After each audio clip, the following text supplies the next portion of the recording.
We consume daily news, scroll through relentless events, and watch the calendar turn. Yet a specific sensation persists, the feeling that we aren't actually going anywhere. The future has lost its quality of arrival. Our culture is dominated by algorithms that constantly recombine old data. We live in a state of simultaneity without synthesis, where time stretches forward but lacks a cohesive narrative direction. We often call this nostalgia, but that label misses the actual mechanics. We are witnessing a temporal flattening. The machine of our culture produces events relentlessly, but those events have lost the ontological trajectory required to reach a new destination. Standard explanations blame this stagnation on late-stage capitalism, or political gridlock, or the exhaustion of social media. These theories account for the repetitive content on our screens, but they fail to explain the change in the actual texture of reality. We are dealing with something deeper than a cultural mood. Crabtree suggests that a reality substrate works like a finite mathematical space. It can only generate so many branches before running out of ontological energy. When the system reaches this outer limit, it must reorganize to survive. Between 2007 and 2012, reality hit that carrying capacity. To prevent collapse, our world's contents were offloaded into a secondary contingency substrate, a recombinant space. Our collective malaise is an accurate reading of this closed structural condition.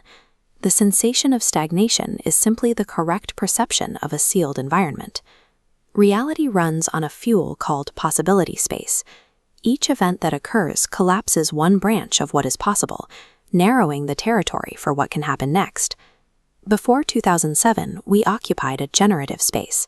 The system possessed the energy required to create entirely new categories of existence, rather than just new instances of things we already understood. The development of quantum mechanics created a new category of what physics could be. It was an encounter with the genuinely unexpected that rewrote the map of the possible. Similarly, the discovery of the DNA double helix opened a wholly original framework for biological understanding. These were genuine openings, not just updates. After 2012, the generative energy was depleted. We entered a recombinant era. The system now takes the entirety of what was ever generated, and it produces extraordinarily sophisticated combinations of existing concepts. Our reality now operates as a finite grid.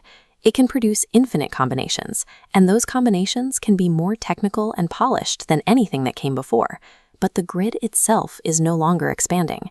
The years from 2007 to 2012 represent a system under load. Resources were diverted to manage the massive transfer, creating background stresses that surfaced in our global infrastructure. The 2008 financial crash serves as a visible symptom of this transition. Beyond the failures of greed and regulation, the collapse signaled a break in the system's ability to read itself. The predictive models used by institutions failed because the underlying territory had quietly changed. The instruments were calibrated for a stable, generative state, and they became useless once the substrate entered the irregular load of a transfer. We see a second symptom in 2007, the fundamental restructuring of the human attention economy. Deep attention is rewarded in a generative space, where waiting eventually yields the genuinely new. In a recombinant space, waiting longer yields nothing but a remixed version of what's already there. Infinite scroll architecture and short-cycle notifications are the rational cultural forms of this new reality. Technology adapted to a world that stopped rewarding the kind of focus required to wait for arrivals that are no longer coming.